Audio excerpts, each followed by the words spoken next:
Hello and welcome दोस्तों, मैं हूं वंदना और आप देख रहे हैं लीगल चॉइस। जैसा कि आप जानते ही हैं कि भारत जोड़ो यात्रा दिल्ली आ चुकी है और अपनी भारत जोड़ो यात्रा करने के बाद राहुल गांधी जी हमारे देश के जितने भी बड़े बड़े नेता रह चुके हैं, जो हमारे महापुरुष रह चुके हैं, जिन्होंने देश के लिए कुछ किया है, उनकी समाधि पर गए थे। लेकिन सोचने वाली बात यह है कि राहुल जी अटल बिहारी वाजपेयी की समाधि पर क्यों गए थे। तो आज हम इसी के बारे में बात करने वाले हैं।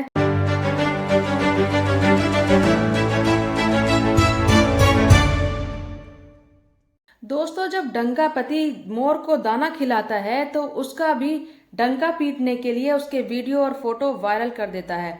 मंदिर में जाता है तो वहां भी एक कैमरामैन पहले से ही खड़ा होता है। अब चाहे माँ के पैर छूने हो या एम्बुलेंस को रास्ता देना हो, डंकापति ऐसा कोई मौका हाथ से नहीं जाने देता जिसका डंका ना पीटता हो।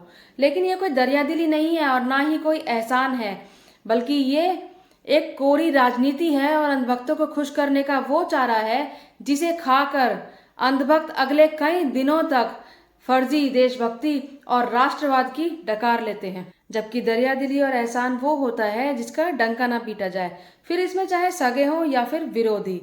राहुल जी अटल जी की समाधि पर क्यों गए थे, इस किस्से को शुरू करने से पहले एक और किस्सा सुनाना चाहूंगी। बात 1988 की है या फिर यूं कहो कि 80 के दशक की है, जिस समय राजीव गांधी जी प्रधानमंत्री थे और अटल बिहारी वाजपेयी विपक्ष के बड़े नेता थे। अटल बिहारी वाजपेयी को किडनी की समस्या थी। 1985 में पहले ही उनकी एक किडनी निकाली जा चुकी थी। उसके बाद दूसरी किडनी में भी परेशानी होने के कारण उनकी जान पर बनाई थी। डॉक्टरों ने उन्हें जांच और इलाज के लिए अमेरिका जाने की सलाह दी, लेकिन पैसों की कमी के कारण ये संभव नहीं हो पाया। अब आप दरियादिली उस प्रधानमंत्री राजीव गांधी की देखिएगा, जिन्होंने अपने ही विपक्षी नेता, जो कि हर चौराहे पर उनकी आलोचना करते थे, उन्हें चोर और भ्रष्टाचारी के जुमलों से नवाजते थे। लेकिन जब राजीव गांधी को यह पता चला तो वो बहुत ज़्यादा दुखी हुए और अटल जी से वो एक सभा में मिले और उन्होंने ये सुनिश्चित किया कि अटल जी का इलाज अमेरिका में हो सके। इसके लिए अटल जी को संयुक्त राष्ट्र जाने वाले प्रतिनिधि मंडल में शामिल करने का फैसला किया गया। बल्कि फैसला ही नहीं किया गया, उनका इलाज भी कराया गया। ये राजीव जी की ही देन थी कि आगे चलकर अटल बिहारी वाजपेयी हमारे प्रधानमंत्री बने, वरना संघ ने तो किनारा कर लिया था। अब इसमें सबसे बड़ी बात देखने वाली ये है कि राजीव गांधी का जितना भी कार्यकाल रहा हो, उन्होंने कभी भी इस बात का जिक्र किसी के सामने नहीं किया। 1991 में जब राजीव गांधी की हत्या हुई तो उसके बाद अटल बिहारी वाजपेयी ने खुद एक इंटरव्यू में ये कहा था कि अगर आज मैं जिंदा हूं तो सिर्फ राजीव गांधी की वजह से हूं। इसके लिए राजीव गांधी ने डंका नहीं बजाया था। अगर उस दौरान डंकापति होते तो अपने हाथों से दीवारों पर काले पेंट से लिख डालते और विदेशों तक में जाकर इस बात का डंका बजा देते। अब बात आती है भारत जोड़ो यात्रा की। भारत जोड़ो यात्रा के बाद राहुल गांधी ने पूर्व प्रधानमंत्री और भारतीय जनता पार्टी के आइकन रहे अटल बिहारी वाजपेयी की समाधि सदैव अटल पर जाकर श्रद्धांजलि दी। लेकिन ये बात अंधभक्तों को पसंद नहीं आई। अरे भाई, अगर तुम अटल बिहारी वाजपेयी को अपना आइकन मानते हो तो उनका वो इंटरव्यू भी सुन लिया होता जिसमें उन्होंने ये कहा था कि अगर मैं जिंदा हूं तो उसका कारण राजीव गांधी हैं। I developed kidney ailment. Doctors advised me to go to the United States for further investigation and treatment. Difficult for me to make financial arrangements. Somehow Rajiv ji came to know about that. He called me.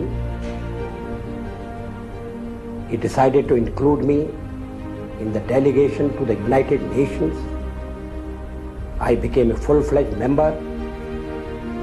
All medical expenses were paid by the government.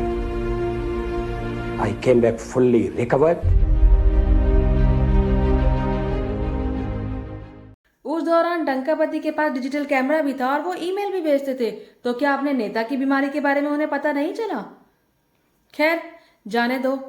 लेकिन अब सवाल ये उठता है कि राहुल गांधी अटल बिहारी वाजपेयी की समाधि पर क्यों गए थे। भाजपा वाले इसको फोटोबाजी कह रहे हैं, लेकिन इसमें मैं उनकी कोई गलती नहीं मानती, क्योंकि उनके नेता ने और उनकी पार्टी ने अब तक फोटोबाजी के अलावा किया ही क्या है।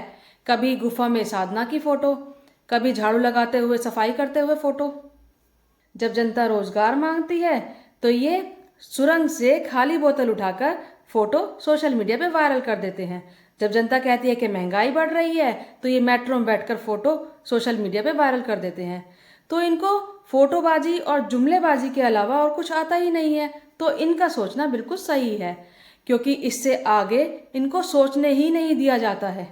अब ये जो अटल जी को अपना नेता मानते हैं, क्या ये बता सकते हैं कि जब अटल जी एम्स में भर्ती थे तो डंकापति उनसे मिलने तक नहीं गए थे।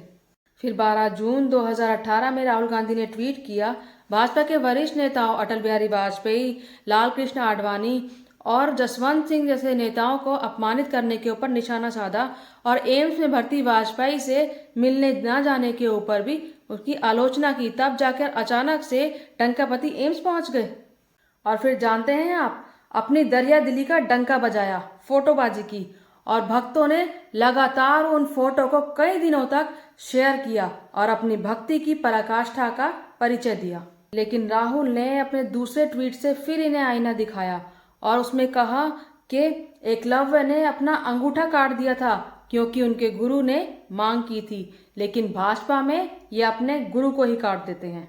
वाजपेयी जी, आडवाणी जी और जसवंत सिंह जी और उनके परिवारों को अपमानित करना ही डंकापति का भारतीय संस्कृति की रक्षा करने का तरीका है। एक किस्सा और बताना चाहूंगी। आज भले ही अंधभक्त नेहरू, सोनिया, इंदिरा गांधी को के ऊपर लाख लांछन लगाने की कोशिश करते हो, एडिटेड पिक्स अपलोड करके उनको वायरल करते हो, उनको बदनाम करने की कोशिश करते हो। नेहरू जी की अपनी बहन के साथ गले लगे हुए फोटो को उनकी प्रेमिका बताकर उसको वायरल करते हो, उनको बदनाम करने की कोशिश करते हो, लेकिन कांग्रेस ने ऐसा कभी नहीं किया। इसका सबसे बड़ा उदाहरण है मई 2014। देश में चुनावी शोर मचा हुआ था। राजनीतिक रैलियों से डंकापति दहाड़ रहे थे और सोनिया और राहुल गांधी पर कीचड़ उछालने से भी पीछे नहीं हट रहे थे। लेकिन उस शोर के बीच 2 मई को इन मंचों के पीछे मौन संवेदना का दिन भी था। उस दिन पूर्व प्रधानमंत्री अटल जी के घर में एक मौत हुई थी। उन देवी को श्रीमती राजकुमारी कौल के नाम से लोग जानते थे। कई वर्षों तक वाजपेयी जी की साथी रही और उनकी दत्तक बेटी नमिता भट्टाचार्य की मां थी, यानी कि उन्हें अटल बिहारी वाजपेयी जी की पत्नी भी कहा जा सकता है। इस मौत से न केवल अटल जी ही दुखी थे, बल्कि चुनाव अभियान को बीच में ही छोड़कर तत्कालीन कांग्रेस अध्यक्ष श्रीमती सोनिया गांधी सुबह सुबह अटल बिहारी के निवास स्थान पर संवेदना प्रकट करने गई थी। उस समय डंकापति के पास इतना समय नहीं था कि वहां जाकर इस रिश्ते को सम्मान दे सके, जबकि वाजपेयी जी की हालत उस समय नाजुक थी। शरीर में इतना बल नहीं था कि उठकर अंतिम विदाई दे सके। आंखें नम थी और बिस्तर पर बैठे थे, अतः अंतिम विदाई में भाग भी न ले सके। इस अंतिम संस्कार में तत्कालीन केंद्रीय मंत्री, तब के कांग्रेस नेता ज्योतिरादित्य सिंधिया भी शामिल थे और तत्कालीन प्रधानमंत्री डॉक्टर मनमोहन सिंह ने भी वाजपेयी जी की दत्तक पुत्री और श्रीमती कौल की बेटी नमिता को अपनी संवेदनाओं से परिचित कराया था। तमाम राजनीतिक मतभेद के बाद भी कांग्रेस ने इस रिश्ते को सम्मान दिया था, इसका मजाक नहीं बनाया था और ऐसे रिश्ते को सम्मान दिया था जिसका कोई नाम ही नहीं था। यही कारण है कि पूर्व कांग्रेसी नेता अश्विनी कुमार ने भी लिखा है कि राहुल गांधी सराहना के हकदार हैं।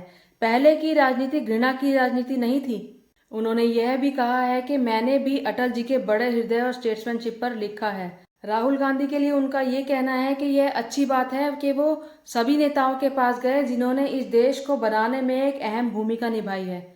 ये प्यार की राजनीति की शुरुआत है। नफरत की राजनीति खत्म होनी चाहिए, लेकिन जिन्हें न रिश्तों की समझ हो और न लोकतंत्र की, और जिन्हें विपक्ष देशद्रोही नजर आता हो और विपक्षी नेताओं की मौत की कामना करने वाले, देश में नफरत परोसने वाले न अटल जी को समझ पाए और न राहुल गांधी को और न ही इस देश के सह अस्तित्व को। और भक्तों की भी गलती नहीं है। पिछले 9 सालों में जैसे रोजगार चूसे गए, जैसे इनकी कमाई चूसी गई, उसी तरह इन अंधभक्तों के दिमाग को भी चूस लिया गया, बेचारे। मेरी वीडियो अगर आपको पसंद आई है तो इसे लाइक कीजिए, शेयर कीजिए और मेरे चैनल को सब्सक्राइब कीजिए। जय हिंद, जय भारत।